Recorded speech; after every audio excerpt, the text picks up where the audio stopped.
Pendengar di mana saja Anda berada, pukul 10.03 waktu Indonesia Barat, kita bersama nanti dalam program Jendela kita yang diisi dengan dokter menjawab. Topik yang akan kami angkat pada siang hari ini, kenali penyakit dan penanganan kaki diabetes dengan sumbatan pada pembuluh darah. Narasumbernya adalah Dr. Ramzi. Dokter ya? Dr. Ramzi. SPBB-nya apa Pak? Bedah, spesialis bedah ya. Iya. Jadi pendengar, nanti Anda bisa bersama kami di saluran telepon yang kami sediakan 08117673991 dan di 25111.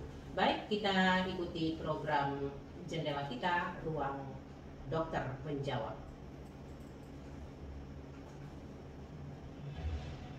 Sudah on Pak? Sudah on? Sudah jalan Pak? Sudah jalan? Rekamannya udah jalan? Jalan.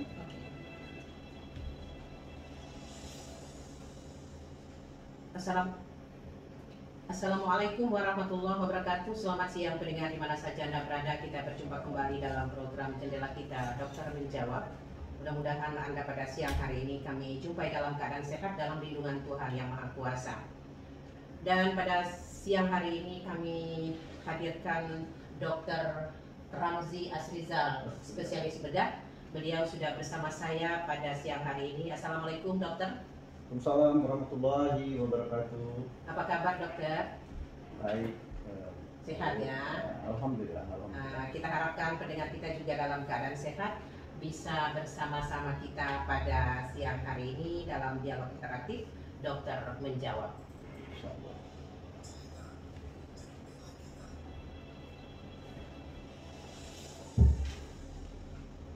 Kita membahas mengenai kenali penyakit dan penanganan kaki diabetes dengan sumbatan pada pembuluh darah. Mungkin pendengar kita mendengar topik ini ya dok, penanganan kaki diabetes ya. Sebenarnya mengenal penyakit dan penanganan kaki diabetes ini seperti apa yang harus kita lakukan dok? Ya, terima kasih. Salam kenal semua ya. Jadi kaki diabetes ini kasus yang banyak ya dijumpai di masyarakat kita pada saat ini seiring dengan perbaikan gizi, perbaikan makanan. Kalau dulu kita makan itu sulit ya, zaman dahulu untuk makan sulit, sekarang mudah gitu ya, pakai GoGrab, Gojek ya, itu bisa datang ke rumah langsung mau tinggal ayam, tinggal pesen ya Pak ya. Iya betul. Jadi nah makanan yang mudah didapat, mau jenis apa saja, lemak, tinggi kalori, itu akan banyak dijumpai nanti. Nah, dengan pola makan yang berubah ini, tentu pola penyakit juga akan bergeser gitu ya. Dari infeksi, dahulunya banyak kasus infeksi, nah sekarang akan bergeser dengan kasus-kasus metabolik namanya ya, kasus-kasus karena gizi baik. Ya, ini kalau udah bergeser ke metabolik tentu ya tingginya kadar gula, tingginya kolesterol, nah yang akan dua-duanya ini yang akan merusak sistem aliran pembuluh darah. Nah, bagaimanapun kita harus paham bahwa aliran pembuluh darah ini, organ-organ di tubuh kita ini semua tidak akan hidup tanpa dapat aliran darah gitu ya. Nah, untuk darah sampai ke setiap organ ini butuh pembuluh darah. Mulai dari yang besar dari jantung sampai ke yang halus-halus. Nah, pembuluh darah yang membawa darah ini dengan tingginya kadar gula dan tingginya kadar kolesterol dan zat-zat lemak yang lainnya akan menyebabkan terbentuknya endapan-endapan yang dalam waktu yang lama nantinya akan menyebabkan sumbatan pada pembuluh darah. Nah, bagaimana kita tahu bahwa sumbatan pembuluh darah yang dulu yang paling sering terjadi mungkin serangan jantung gitu ya. Jadi serangan jantung itu bukan otot jantungnya bermasalah karena aliran darah arteri yang mendarai jantung itu namanya arteri koronaria itu tersumbat gitu sehingga jantungnya tidak dapat darah. Jadi otot yang tidak dapat darah menyebabkan kerusakan pada sel-sel otot jantung itu sendiri atau sel-sel dari jantungnya. Kemudian yang lain juga di otak juga akan menyebabkan terjadinya serangan stroke, sumbatan ya iskemik namanya ya, karena sumbatan dari darah ke otak. Begitu juga dengan ginjal, menyebabkan gagal ginjal, mata juga menyebabkan kerusakan pada retina karena aliran darahnya. Nah, yang paling banyak sekarang ini dijumpai pada kaki sumbatan pembuluh darah pada kaki. Nah itu namanya kaki diabetes gitu ya, sumbatan pada kaki diabetes. Itu terjadinya jari-jari mengalami kekurangan darah, kaki mengalami kekurangan darah.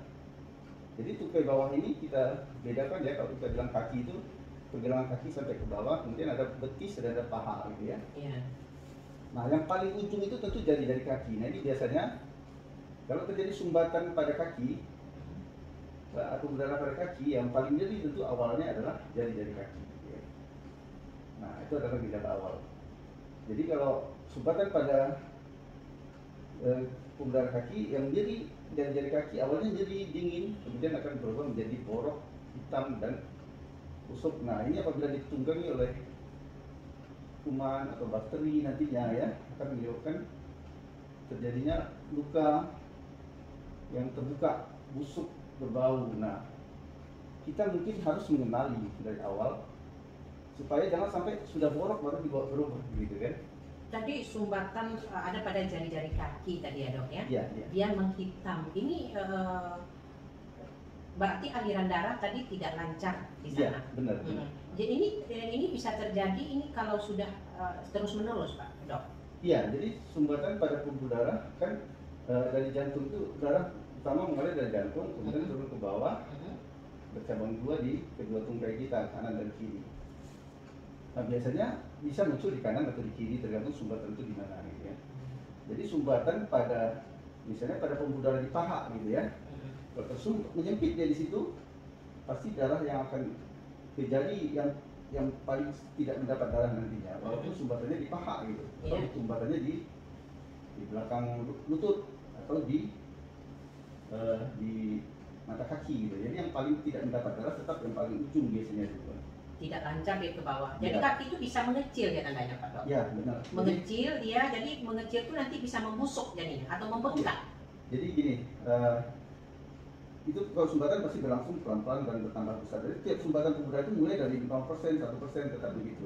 Jadi kalau penyumbatan pada sampai ujung kaki itu apa biasanya dirasakan oleh pasien itu dok? Apakah dia kakinya itu dingin saja atau nyeri atau apa? Ya, nah ini. Jadi tiap sumbatan pada darah dia tidak sampai ke ujung darahnya ya. Pertama tentu dia akan mengalami nyeri.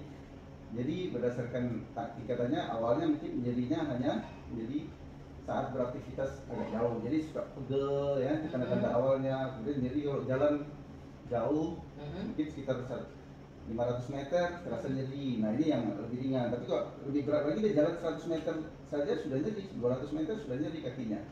Nah ini sering kita selalu sebagai keluarga atau anak yang melihat orang tua kita kalau jalan dia suka berhenti sebentar karena nyeri, karena kram. Ini bukan tanda-tanda biasa atau ini bukan hal biasa. Jadi kalau ada nih yang dirasakan itu bangun tidur kita menginjakkan kaki itu juga ada nyeri dok, ada itu kadang-kadang.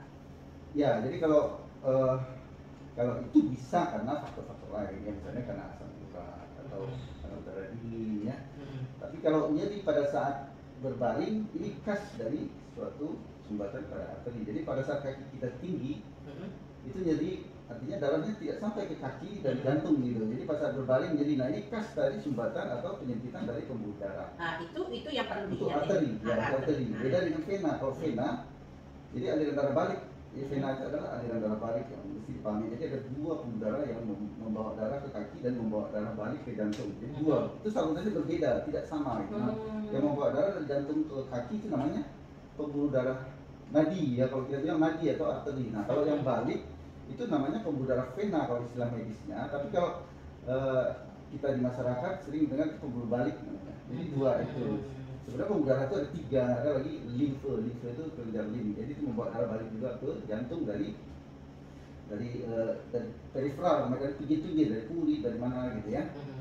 Nah seperti itu. Jadi gejala yang perlu dipahami yang pertama dia jadi saat kita meninggikan kaki, sehingga orang-orang dengan kaki diabetes itu dia pengen kakinya tetap di bawah gitu. Jadi dia kalau tidur tuh kalau bisa duduk. Nah itu tanda-tanda penyumbatan pembuluh darah tadi. Karena darah dari jantung akan turun ke bawah itu lebih mencukupin ketimbang kalau dia berbaring kakinya tinggi gitu ya. Kalau kakinya tinggi darah itu nggak sampai, nyerinya makin hebat gitu. Jadi itu namanya kalau di istilah kita di medis itu namanya nyeri iskemik namanya. Jadi karena itu lebih hebat jadinya. Biasanya pasiennya tidak bisa tidur gitu ya. Kalau di malam hari, kalau jadi tahap 3 namanya, kita sumbatannya udah makin berat, itu dia nggak bisa tidur lagi malam gitu. Tapi sebaiknya kalau orangnya seperti ini tidurnya kakinya dinaikkan atau lurus seperti biasa saja, dok? Ya, jadi kalau sumbatan pada pembuluh darah mulai akan bergejala dia setelah sumbatan itu ada 50% tersumbat. Nah, kalau dia meninggikan kaki akan sakit kakinya. Nah, dia lebih enak posisinya justru kaki di bawah. Jadi banyakan orang-orang seperti ini akan memposisikan tidurnya itu dalam posisi duduk gitu. Namun itu kan tidak nyaman untuk pasien. Biasanya pasien itu datang dengan kondisi sembraut, gelisah karena kurang tidur begitu. Nah, tanda-tanda lain yang paling awal yang perlu dikenal juga itu tentu kakinya kecil seperti yang tadi Ibu sudah sampaikan ya. Kaki kecil karena sakit setiap melakukan aktivitas gitu ya. Jadi dia setiap beraktivitas jalan 100 meter udah sakit. Nah, kemudian yang berikutnya kakinya dingin betul ya, jari-jarinya akan dingin. Nah, ini sinyal awal nih bahwa itu ada sumbatan. Kemudian, kalau sudah seperti ini hati-hatilah. Ya, baiknya kita lakukan pemeriksaan gitu. Kemudian kakinya dingin dan kulitnya kering, kadang-kadang putih-putih kulitnya ya, sering kering. Nah, yang paling sering juga coba perhatikan kalau kaki kita atau kaki orang tua kita atau kaki tetangga itu bulu-bulunya itu mulai rontok. Bulu kakinya banyak misalnya pada orang yang kaki. Nah, saat ini udah mulai tak ada gitu atau udah mulai rontok. Nah, itu tanda-tanda lahannya itu sudah tak subur gitu. Jadi tidak dapat darah, tempat tumbuh kulit di kulitnya itu udah kurang darah sehingga bulu kakinya akan rontok. Ibarat tanah itu unsur tanahnya tidak bagus lagi. Bu. Iya. Jadi memang Kak, biasanya ini kaki ini pembuluh darah, penanganan kaki diabetes ini biasanya kedua kaki itu atau sebelah saja, dok? Ya, jadi biasanya tidak dua-dua sekaligus, tapi yang muncul gejala itu salah satu biasanya. Pernah kita beberapa kasus datang dengan keluhan dua-dua, tapi umumnya satu kaki dulu bermasalah. Jadi kadang-kadang kaki yang bermasalah ini sumbatannya tiba-tiba, jadi sumbatan yang tiba-tiba.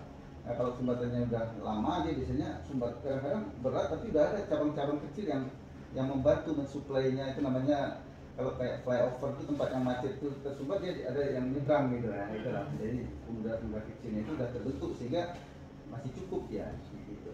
Nah, gejala yang lain mungkin yang perlu kita ketahui juga, kuku kaki itu rusak gitu ya. Kuku kakinya itu nggak tumbuh dengan normal, itu seluruh kuku kakinya. Nah, ini yang perlu juga dikenali sebagai gejala-gejala awal. Nah, makanya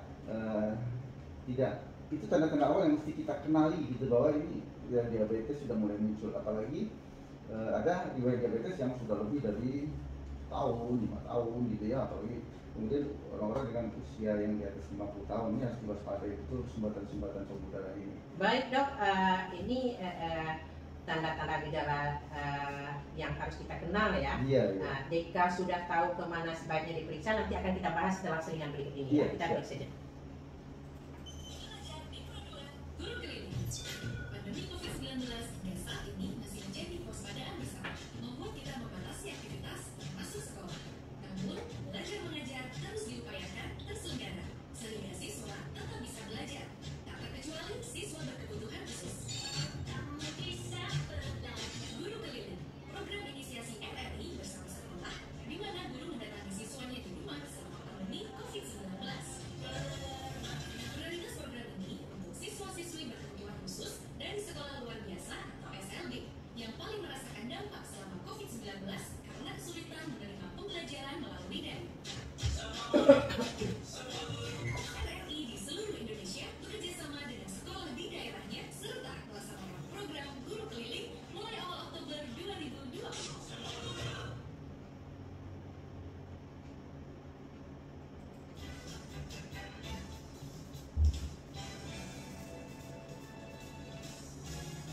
Radio Indonesia Pekanbaru, radio tangkap bencana COVID-19, Indonesia, tatanan kehidupan baru.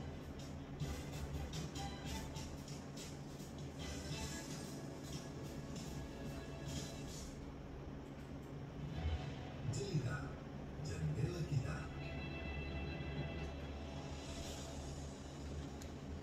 Baik, Baik, pendengar di mana saja Anda berada, kita lanjutkan kembali dialog kita dalam program Dokter Menjawab bersama Dr. Ramzi, spesialis bedah dari Rumah Sakit Umum Daerah Pekanbaru, tentang kenali penyakit dan penanganan kaki diabetes dengan sumbatan pada pembuluh darah.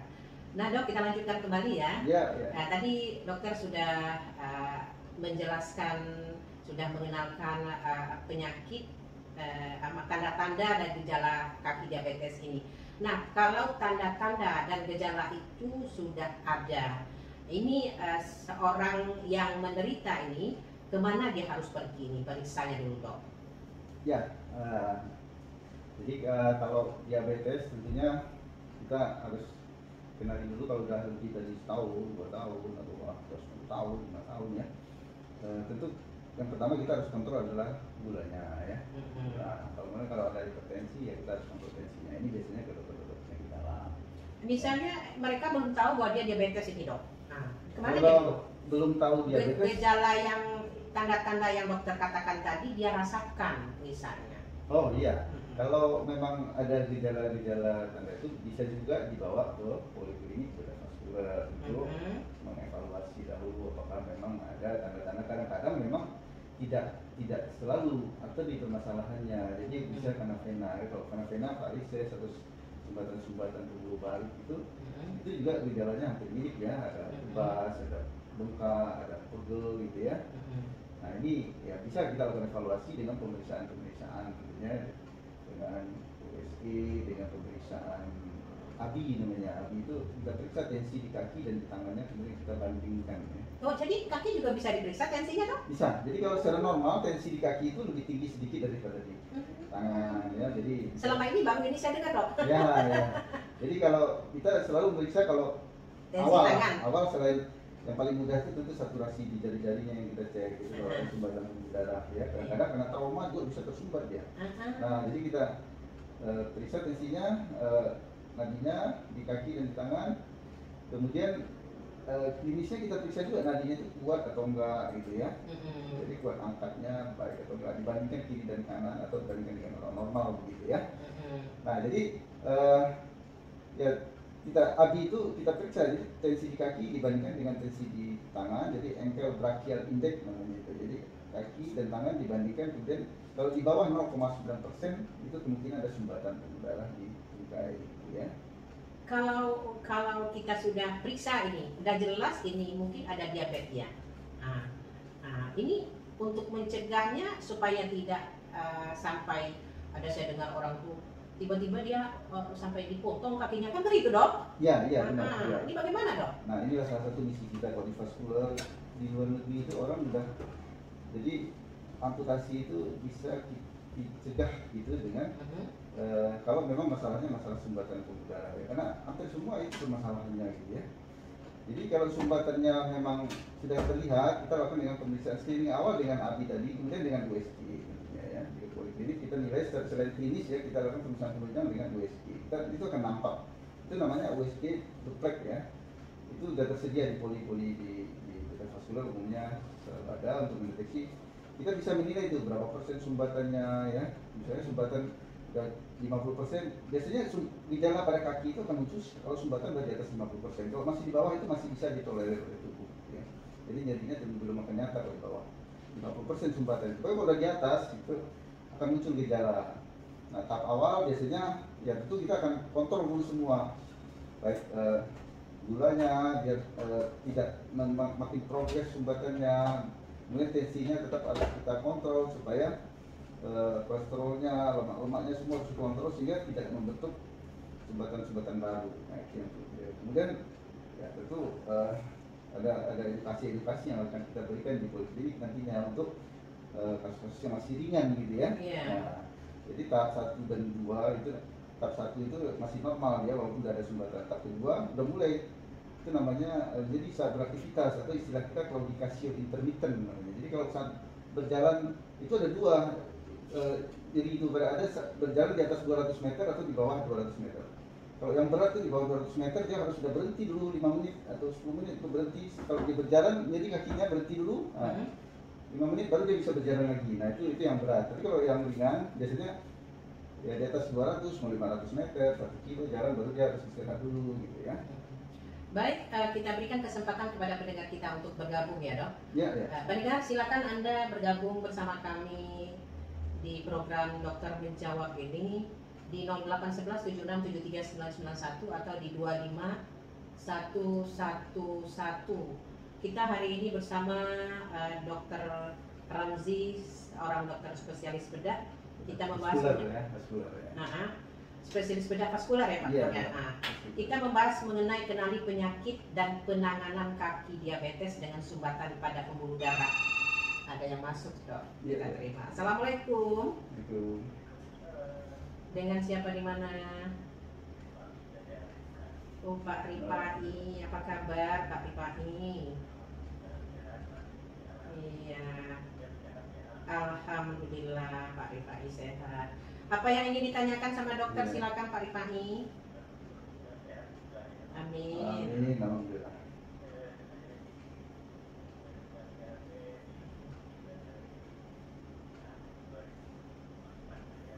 Iya, iya. 2004 udah 17 tahun juga ya Pak Rifai ya. Iya, iya, iya.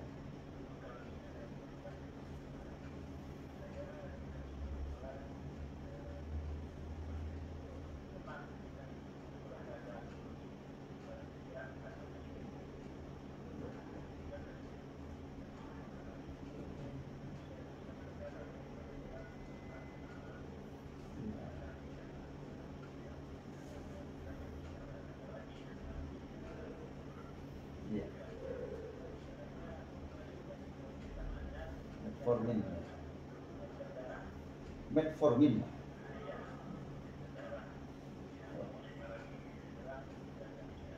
Hmm.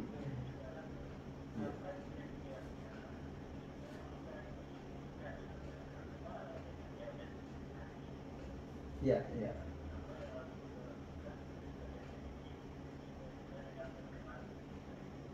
Iya. Iya.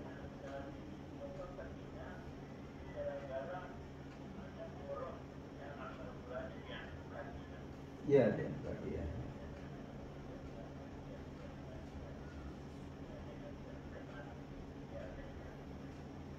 Ya, terima kasih Pak Rifai ya. Baik, makasih Pak Rifai. Ditunggu jawabannya ya Pak ya. Oke, assalamualaikum. Ini Pak Rifai. Iya. Di belakang Pak Rifai, silakan di 25111 atau di 0811767391. Apa yang Anda rasakan ya bagi para penderita diabetes ya? Karena kita berharap jangan terjadi hal-hal yang tidak kita inginkan ya dok ya. Iya. Walaupun kita sudah menderita penyakit diabetes, tapi jangan sampai hendaknya terjadi hal-hal ekstrim di anggota tubuh kita. Baik, sambil menunggu telepon yang masuk, mungkin pertanyaan dari Pak Rifai ini bisa dokter jawab. Silakan Pak Dokter. Iya, terima kasih Bu.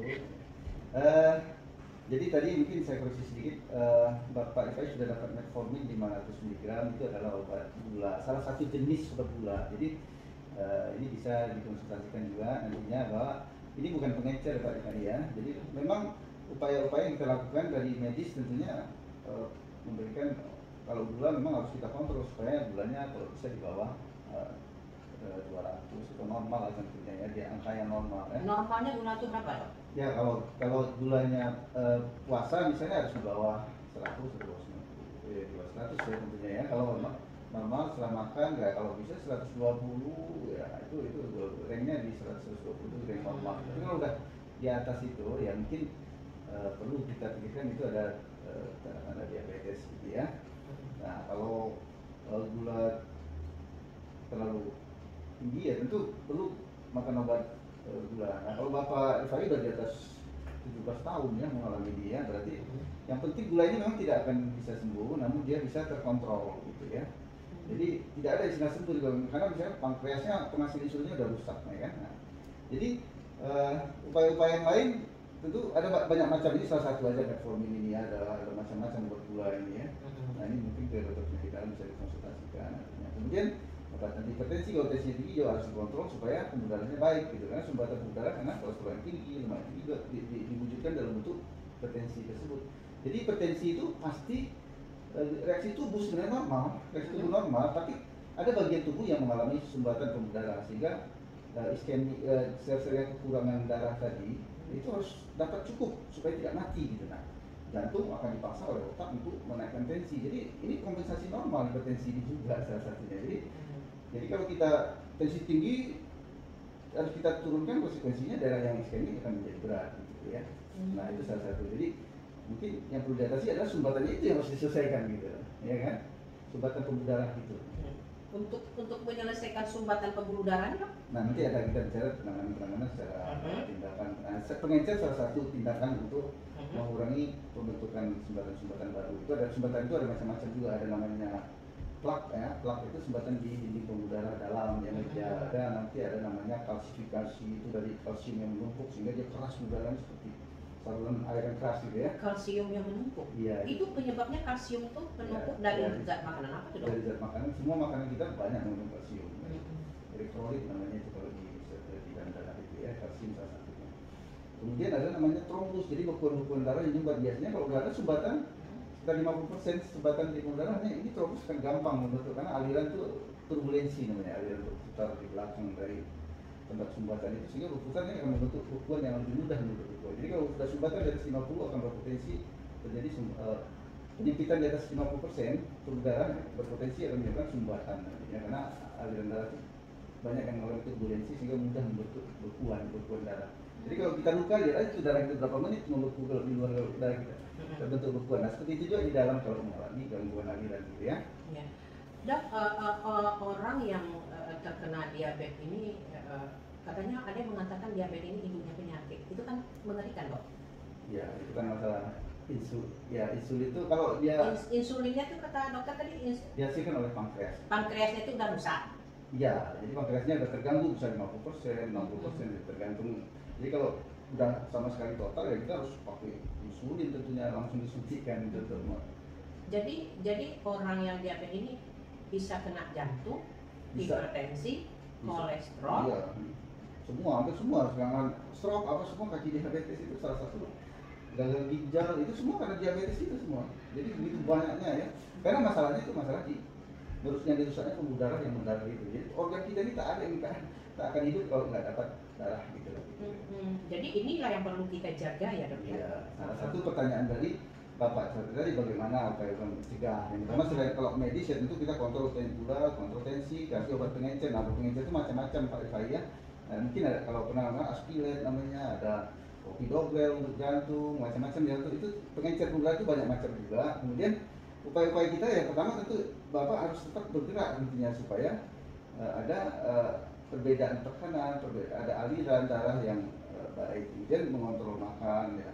Kalaupun olahraga tidak usah yang berat-berat, tapi yang penting misalnya pergelangan kaki digerakkan, kemudian lutut digerakkan, pinggang. Di tempat tidur juga bisa dilakukan gerakan-gerakan rutin itu bisa secara aktif Bapak sendiri kalau masih kuat, tapi kalau nggak ada minta tolong bantuan dari anak-anak, keluarga yang lain untuk menggerakkannya secara pasif begitu ya. Kalau Bapak Rifai mungkin udah lemah dan atau berbaring saja, sedapat mungkin tetap bergerak begitu. Kemudian atur pola makan, atur pernapasan yang baik ya. Ya seperti itu, minum yang cukup tentunya ya, tambah dengan obat-obat medis. Nah itulah yang perlu kita inginkan. Kemudian hindari makan-makan yang berlemak, makanan-makanan yang gula yang tinggi tentunya. Tetap dikontrol setiap hari gulanya, kontrol tensinya setiap hari gitu ya. Tapi ada juga Dok, orang yang, nah ini ada yang masuk lagi, kita terima. Assalamualaikum, selamat siang. Nah Bapak,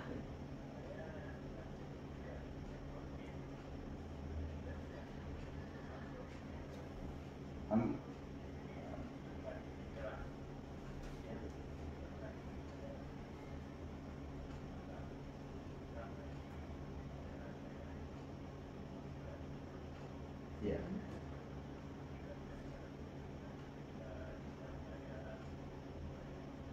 Iya. Dua-dua ya. Ya itu kreatininnya. Adalah kreatininnya gitu.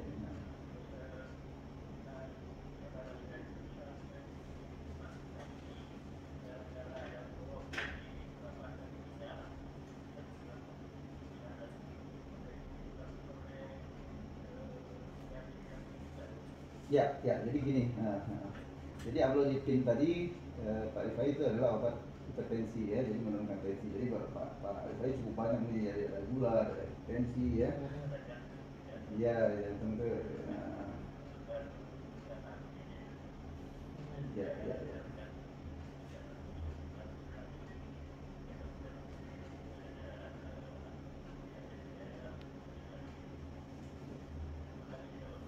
Iya Pak Rifai, makasih. Jadi itu yang dirasakan Pak Rifai. Ya, jadi ya.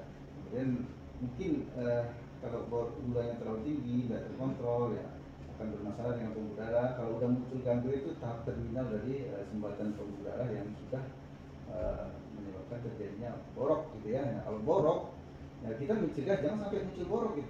Kenali gejalanya dulu, jangan sampai muncul boroknya. Kalau udah muncul borok, pilihan kita tentu rawat melalui tindakan pembedahan atau amputasi termasuk pilihan jadinya. Kalau dia udah hitam ya udah kaki mati namanya. Kalau udah hitam ya kayak mumi dia hitamnya itu harus dibuang. Kalau nggak copot sendiri juga gitu. Nah jadi yang perlu dilihat adalah tetap kita harus lihat tuh kan ada sumbatan di atasnya gitu. Nah kalau udah sumbatan di atasnya walaupun diamputasi nanti dia akan naik lagi gitu sampai batas sumbatan itu. Misalnya di paha sumbatannya. Nah sekarang yang hitam jadi jari kakinya. Mungkin kalau diamputasi jari kakinya dia akan naik lagi nanti ke kakinya menghitam gitu ya karena tetap tidak dapat aliran darah. Jadi harus dievaluasi nih pembuluh darahnya dulu ya. Jadi pembuluh darah yang mana, yang sebelah mana ya? Iya, maksudnya di kaki kan. Nah sumbatan di sini juga akan kakinya yang hitam duluan gitu loh. Jadi sumbatan di paha misalnya, atau sumbatan di daerah pangkal perut. Nah ini atau sumbatan di lutut. Nah yang hitam tetap jarinya dulu yang hitam karena itu yang paling ujung yang mendapat darah dari atas gitu ya.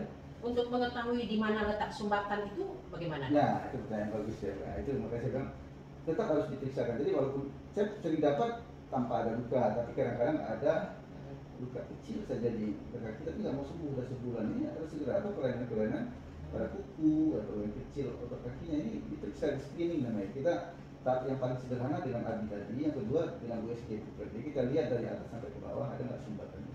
Kalau ada penyempitan, kita curiga ada penyempitan, kita bisa lakukan suatu tindakan CT angiografi kontras namanya ya. Kita lihat di RSUD Arjunamat ada banyak di rumah sakit yang CT scan-nya cukup baik ya, termasuk RSUD Arjunamat cukup baik dan ada ahli yang bisa merekonstruksi hasilnya. Nanti akan nampak dia sumbatan itu berapa persen, di mana lokasinya, atau penyempitan itu ada nggak. Kalau ada penyempitan 50%, kalau di Singapura atau Malaysia sekarang banyak orang Indonesia di sana karena masalah sumbatan ini kaki diabetes. Kita tinggal balon aja. Kalau beberapa kasus pernah saya operasi terbuka, tapi sekarang trennya dengan tindakan endovaskular namanya. Kita masuk dengan kayak pasang ring jantung juga, hampir sama seperti itu. Di balon atau dipasang ring, ya itu tindakan-tindakan endovaskular namanya. Ya kita mungkin kedepannya insya Allah RSUD sedang berkomitmen juga untuk mengembangkan ini nantinya. Jadi untuk memeriksa sumbatan itu biasanya perlu biaya banyak ya Pak? Karena mungkin saja kalau biasanya USG, alhamdulillah sampai saat ini kita bisa lakukan semua untuk semua pasien. Jadi maksudnya kalau ya dia datang dengan umum ya itu ada biayanya, tapi kalau dengan datang BPJS juga cover BPJS juga termasuk bisa ya? Tidak perlu takut gitu ya. Ini udah ya insuransi dari pemerintah juga meng-cover untuk tindakan diagnostik. Tapi pasien yang selama ini yang datang dok mungkin kepada dokter ya, apakah mereka ini sudah memang dari awal tanda-tanda mereka sudah datang atau memang sudah agak berat? Ya, itulah yang terjadi di kita. Memang kalau sampai saat ini saya sudah hampir 5 tahun, 6 tahun di sini ya. Yang datang itu mungkin ya, apakah dari dokternya sendiri juga belum begitu care untuk mengingatkan pasiennya, dan pasien sendiri juga tidak tahu tentunya ya. Ini kan ilmu baru juga nih. Perkembangan vaskular ini 10 tahun terakhir itu yang pesat banget gitu ya. Jadi kaki diabetes ini baru belakangan orang udah mulai care bahwa itu bisa diperbaiki. Jangan sampai muncul borok dulu gitu. Jadi jari-jari itu sudah harus diperiksakan atau minimal borok kecil yang nggak sembuh-sembuh, kelainan kuku, kelainan kulit. Nah ini harus segera diperiksakan gitu supaya tidak sampai borok. Kalau borok itu pilihannya operasi atau amputasi. Iya, gitu. udah berat ya dok ya. Iya, jadi itu. Atau mungkin dari pihak misalnya nih ada saya sudah ada gejala diabetes misalnya. pergi kepada seorang dokter? Apakah memang harusnya dokter itu juga menyarankan kalau ada gejala begini, Bu harus begini? Apakah ada seperti itu, Dok? Ya, itulah yang saya sendiri setiap hari kalau ada kesempatan selalu mengedukasi ya kepada teman sejawat, kepada pasien sendiri tentunya juga, atau keluarga pasien yang melalui media RRI ini juga kita harapkan pengetahuan itu meningkat, bertambah gitu, sehingga ini makin care, dan memang belakangan ini makin care orang untuk tindakan awal. Jadi awal aja sudah mulai dingin terasa, sudah mulai gitu ya untuk diperiksa. USG itu misalnya tidak invasif kok, tinggal lihat jadi selesainya. Memang cukup hati-hati kita sama operator tender gitu ya. Nah, yang terjadi di kita saat 5 tahun saya datang itu memang banyak ya datangnya sudah masuk ke UGD, udah demam, udah ascending infeksi, udah sepsis atau infeksi seluruh tubuh, udah hitam, ya nggak ada pilihan lain, kita pilihannya cuma bersihkan lukanya, rawat terbuka atau amputasi kalau udah hitam, nggak mungkin diperbaiki. Kita berharap jangan sampai datang dengan kondisi itu gitu. Jangan sampai terlambat, jangan sampai telat gitu. Jadi ada DM, ada hipertensi. Ini loh, ini kita harus konsultasikan selalu, karena dan hipertensi itu adalah penyakit metabolik yang tidak akan pernah sembuh, dia hanya bisa dikontrol. Jadi kita harus kontrol gitu untuk mencegahnya gitu. Jangan sampai udah hitam terus datang udah ascending infeksi, dulu orang saya sampai buka di satu kaki itu saya buka semua terbuka, karena udah naik dia di bawah kulitnya masih bagus tapi di bawahnya udah naik semua. Nah, jadi awalnya karena ulkus kronis yang tidak sembuh, terakhir ditunggangi oleh infeksi karena ada luka, ya akhirnya masuk naik dia ke atas. Nah, ini sering memang akhirnya kombinasi memang. Jadi maksud saya jangan berpikir hanya obat-obatan doang gitu, karena obat-obatan kalau luka yang dia makan obat lebih dari sebulan nggak sembuh, ini harus kita pikirkan, ini kemungkinan masalah lain gitu, masalah pembuluh darah gitu. Karena kalau infeksi kita kasih obat dia akan sembuh gitu. Jadi DM itu bukan infeksinya yang menonjol justru, jadi sumbatan pembuluh darahnya yang menonjol gitu, bukan infeksi. Jadi kalau kita hantam dengan obat setiap begitu juga bagi setiap barangkali, jangan udah sebulan kita kasih obat masih juga dikasih obat, akhirnya pastinya akan gagal ginjal, gangguan fungsi hati gitu loh. Muncul lagi penyakit lain. Penyakit lain, harus cuci darah dia karena diabetesnya, itu yang perlu kita inginkan gitu ya. Baik, Dok. Nanti kita lanjutkan penanganan yang akan dilakukan pada kaki diabetes dengan masalah pembuluh darah ini. Kita break sejenak ya. Baik, pendengar di mana saja Anda berada, nanti Anda bisa kembali bersama kami dalam program jendela kita, acara Dokter Menjawab ini setelah selingan berikut ini.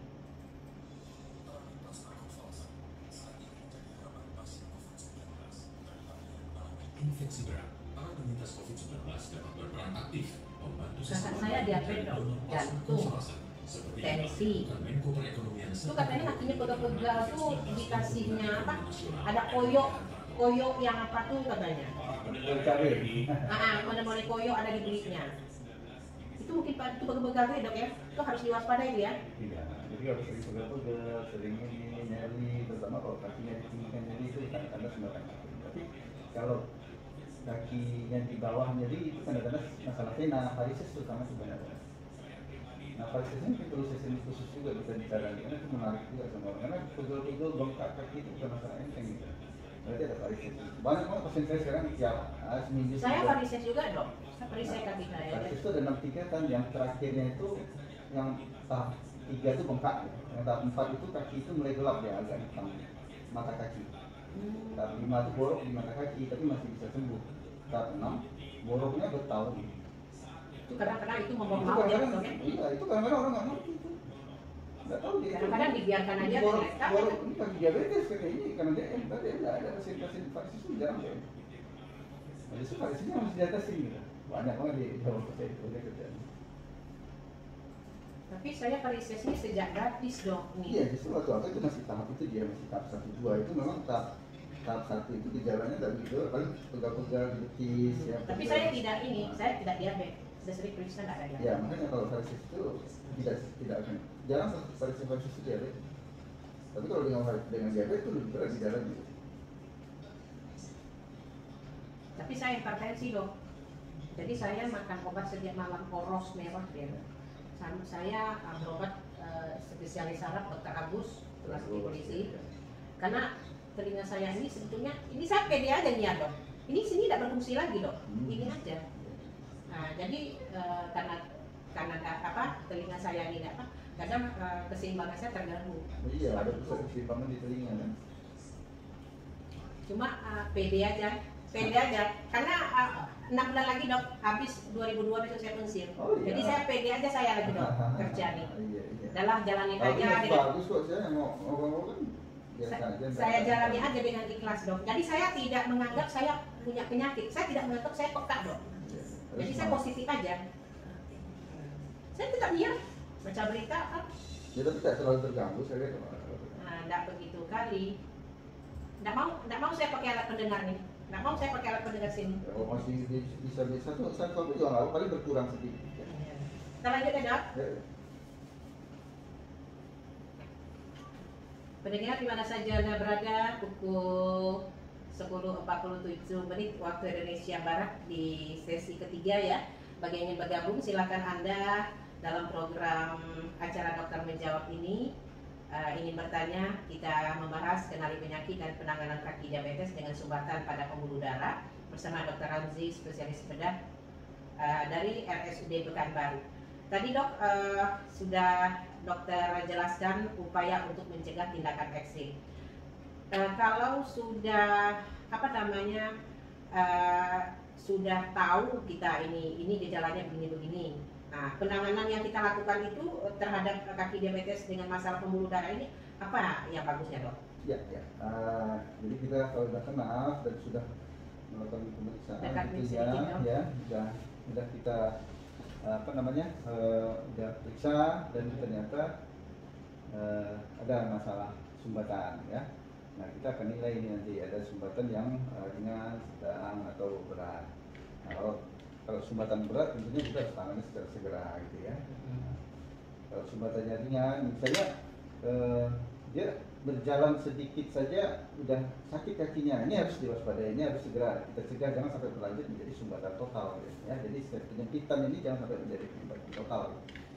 Nah, atau kalau dia berbaring saja udah sakit, ini saat-saatnya namanya ini urgensi atau emergensi namanya. Kita harus segera tangani supaya jangan sampai menjadi kakinya hitam begitu ya. Itu namanya kritikal, jadi kritikal tungkai. Jadi kalau kami ini namanya adalah limb fighting namanya, jangan sampai terjadi pemotongan begitu ya. Tapi kami tidak akan mungkin kalau saat kita berhadapan kita memilih tungkai atau nyawa ya kita akan memilih nyawa gitu, menyelamatkan nyawa. Jadi nggak mungkin kita mempertahankan kaki tapi nyawanya berbahaya, mengancam. Karena ini tungkai ini termasuk tinggi jauh kematian. Jadi borok yang naik terus sampai ke paha, malah bisa sampai ke perut tuh sering saya dapatkan ya. Nah, dari kaki pada awalnya gitu ya. Nah, saat dia membahayakan nyawa ya kita harus lakukan tindakan untuk menyelamatkan nyawa. Nah, kita minta kepada keluarga-keluarga atau kawan semua supaya ini mesti dipahami gitu ya. Nah, penanganan apa yang akan kita rencanakan kalau dia terdeteksi dari awal, kalau dia masih belum ada gejala, biasanya kita akan kasih secara medikamen namanya, dan kita akan tindakan konservasi misalnya misalnya obat-obatan ya seperti tadi yang sudah kita bahas dengan CR ya, kalau ada gula kita ada gula, kalau ada infeksi kita atasin infeksinya, kemudian kalau ada tensinya tinggi kita kontrol, kita kasih obat-obat. Nah, tindakan berikutnya adalah tindakan operable namanya ya. Tindakan operable itu artinya kalau ini sudah ada dan ada gejala untuk tindakan operasi. Nah, inilah perannya bedah vaskular dan endovaskular ini ya. Bedah vaskular itu artinya bedah secara terbuka. Kita lakukan operasi terbuka pada kasus-kasus pembuluh darah yang kita harus buang plaknya atau kita harus melakukan trombektomi namanya, diambil sumbatannya dengan alat gitu ya. Nah, itu tindakan operasi terbuka ya. Atau kita sambung pembuluh darahnya yang tersumbat gitu ya. Bisa disambung dok? Ya, jadi sekarang ada yang kita ambil pembuluh darah dari tempat lain, dari tungkainya ya, pembuluh darah baliknya kita ambil untuk menyambungnya, atau kita buang kemudian kita sambung, atau kita bypass. Nah, kalau bypass kayak operasi jantung itu kan di bypass pembuluh darahnya yang tersumbat tersebut. Nah, terus begitu juga gitu ya. Nah, atau kita lakukan tindakan tindakan endovaskular. Nah, sekarang yang berkembang di dunia itu adalah tindakan endovaskular. Jadi sumbatan-sumbatan yang masih gejala ringan atau sedang itu kita lakukan dengan alat minimal invasif namanya. Endovaskular itu dengan kawat dan balon atau dengan stem namanya ya, dengan ring gitu ya. Jadi sama dengan operasi jantung sekarang di otak juga udah mulai berkembang tindakan endovaskular ini. Jadi dilebarkan pembuluh darahnya itu, jadi plaknya itu dibuka gitu ya, jadi sehingga sumbatan terbuka dan aliran darah mengalir lagi, atau dipasang ring cincin ya, nah, itu dia. Jadi banyak teknik yang bisa dilakukan secara endovaskular juga sekarang ini. Jadi beberapa tahun yang lalu tindakan-tindakan endovaskular ini belum bisa dilakukan di Riau ya, kita harapkan. Nah, mulai beberapa tahun ke depan ini makin banyak dan makin meningkat intensitas tindakan ini. Kan di Indonesia, Jakarta dan center-center lain juga sudah mulai mengembangkan ini di bedah vaskular ini gitu ya. Nah, dulu banyak kita yang berobat akhirnya ke Malaysia, ke Singapura. Ini adalah center-center unggulan negara-negara tetangga ini untuk menjaring pasien-pasien dari Indonesia gitu ya. Karena ini tindakan yang sebenarnya ya simple, tidak berisiko, pasiennya bisa 1 hari bisa pulang, 2 hari bisa pulang gitu ya. Namun memang butuh sarana yang lebih maju lah tentunya ya. Jadi misalnya cath lab atau apa namanya sarana-sarana endovaskular nantinya yang bisa dilakukan di Riau ini tentunya. Kita harapkan RSUD tentunya bisa jadi leader nantinya ke depan untuk pengembangan ini, selain tentunya yang sudah settle berjalan ke tindakan-tindakan pada endovaskular atau pasang ring baru pada jantung yang sudah settle di Riau dan di Indonesia tentunya ya. Jadi kedepannya kita harapkan juga untuk kaki diabetes atau tindakan-tindakan lain di endovaskular yang cukup banyak, hampir lah 70% tindakan-tindakan vaskular adalah tindakan-tindakan endovaskular nantinya. Untuk melakukan tindakan yang seperti dokter katakan tadi, apakah ini dilihat dulu kondisi dari pasiennya? Karena mungkin saja ada kondisi pasien itu tidak siap gitu dok, misalnya mungkin dia tensinya naik atau apa. Kadang-kadang kan wah ini mau dipotong kaki saya, kan bisa aja dia agak down gitu, gimana dok? Ya, kalau untuk amputasi memang hampir semua pasien akan, kecuali dia udah bosan betul ya dengan kondisinya. Kadang-kadang udah sebulan Udah bau, pasrah ya satu gitu. rumah udah bau, datang udah 3 kali amputasi dia ada setuju. Tapi ada yang masih mengharapkan Mempertahankan anggota tubuhnya. Kadang-kadang ada istiadat, ada keluarga, ada faktor-faktor lain yang menganggap tidak baik. Sebenarnya itu apa tuh kebiasaan-kebiasaan yang aneh juga gitu ya, harusnya tidak dipertahankan pola seperti itu, karena ini bisa mengancam nyawanya pasien ini, penderita gitu. Cuma kadang-kadang keluarga yang mau tidak mau. Itu yang kita harapkan, edukasi ke keluarga tentunya, supaya karena sekarang ini dengan amputasi itu pasti bisa jalan sekarang, bisa mana kalau alat-alat kaki palsu yang baik itu bisa lari, dia bisa apa gitu ya. Jadi tidak ada lagi alasan. Yang penting sekarang kita life saving kalau memang sudah berurusan dengan seperti itu. Jadi memang si pasien ini harus pikirannya positif terus ya, jangan berpikiran negatif ya, karena akan menambah penyakit. Baik dok, kita sudah berada di penghujung waktu. Mungkin kesimpulan ataupun himbauan masukan oleh dokter kepada para pasien-pasien yang terkena kaki diabetes ini dengan sumbatan pada pembuluh darahnya. Ya, yang pertama tentunya, tentu kalau kita berusaha mencegah dulu, jangan sampai datang dengan kondisi yang telat, kondisi yang sudah gangren, kakinya udah hitam, kakinya udah mati, sehingga tidaknya dalam baik. Jadi datang dengan usahakan mengenali tanda-tanda ini dulu. Yang pertama, jadi kaki dingin, kaki kecil, kaki sering sakit kalau beraktivitas, apalagi kalau udah berbaring sakit, ini harus segera. Kemudian kemana datangnya? Kalau biasanya kalau dengan insulin itu bertahap ya, dari puskesmas, tapi ikuti prosedurnya, pasti akan sampai juga nanti. Kemudian kontrol gulanya ya, kontrol tensi, faktor-faktor yang memperberat tersebut, perilaku, gaya hidup ya, kembali dengan perilaku yang hidup yang sehat gitu ya. Jangan makan makanan yang berlemak tinggi ya, nasi dibatasi, walaupun nasi yang rendah gula seperti nasi merah, atau sayur-sayuran lebih banyak, buah lebih banyak begitu ya. Kemudian melakukan terapi pergerakan yang aktif selalu, jangan banyak diam, karena ini bermasalah juga kalau kita banyak berbaring gitu ya. Kemudian setelah dikenalin, mungkin pemeriksaan yang perlu dan paling minimal invasif sekarang tindakan pemeriksaan fisik ya, COVID ini nanti akan diperiksa nadinya ada enggak, itu bisa diraba saturasi jarinya baik enggak, karena kalau udah di bawah 90 ini harus hati-hati, berarti ada sumbatan ya. Jadi cek saturasi itu gampang, pengeceknya tinggal dikit-dikit jari. Sekarang sejak COVID, ada alatnya ya dok? Ya, sejak COVID ini banyak orang bawa sendiri alat untuk periksa saturasi itu. Nah, itu disimpan, dimanfaatkan gitu ya. Nah, kemudian penanganannya harus dipahami. Penanganan itu ada secara konservatif, observasi dengan olahraga, dengan gaya hidup, dan obat-obat yang medikal yang simpel seperti pengencer ya, seperti aspirin ya. Saya sendiri selalu mencegah ini karena jantung, otak, dan itu adalah event yang sama gitu. Di kaki diabetes itu eventnya sama gitu. Kalau kita udah kena serangan jantung, ya pasti kaki diabetes akan mengancam stroke iskemiknya. Kemudian baru penanganan secara operasi. Jadi secara operable, ya secara operasi ada operasi terbuka kalau pilihannya mungkin karena pembuluh buatan juga ada nih. Jadi kita bisa pembuluh asli ada pembuluh buatan. Jadi ya, banyak pilihan, bypass itu potong sambung lah, atau mengambil sumbatannya. Kemudian baru tindakan endovaskular ini yang kedepannya akan kita kembangkan di Riau ini, mudah-mudahan dalam waktu dekat bisa dikembangkan dan hasilnya cukup banyak, sangat banyak dan cukup banyak. Nah ini mudah-mudahan dari Sudi bisa makin bisa mengembangkan dengan fasilitas-fasilitasnya makin dilengkapi ya nanti dari pemerintah, mudah-mudahan ini bisa berjalan ke depannya. Terima kasih. Baik, terima kasih dokter. Apa yang dijelaskan pada hari ini ya dalam dialog dokter menjawab dapat menambah pengetahuan dan wawasan kita tentunya para pendengar dimanapun berada, terutama para penderita diabetes. Jangan sampai terjadi sumbatan pada pembuluh darahnya dok ya, sehingga hal-hal yang ekstrim tidak terjadi pada diri kita dan keluarga. Jadi setiap keluarga harus selalu memperhatikan anggota keluarga yang terkena penyakit ini. Baik dokter, terima kasih waktunya. Mudah-mudahan di lain kesempatan kita dapat berjumpa kembali dengan topik yang berbeda. Amin. Baik, pendengar dimanapun Anda berada, hingga di sini jumpa kita dalam acara Jendela Kita Dokter Menjawab bersama Dr. Ramzi, spesialis bedah dari RSUD Pekanbaru. Saya Satya Lisa mohon diri, wabillahi taufik wa hidayah. Wassalamualaikum warahmatullahi wabarakatuh.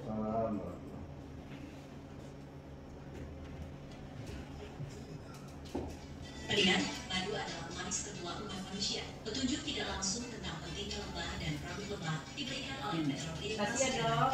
Ya.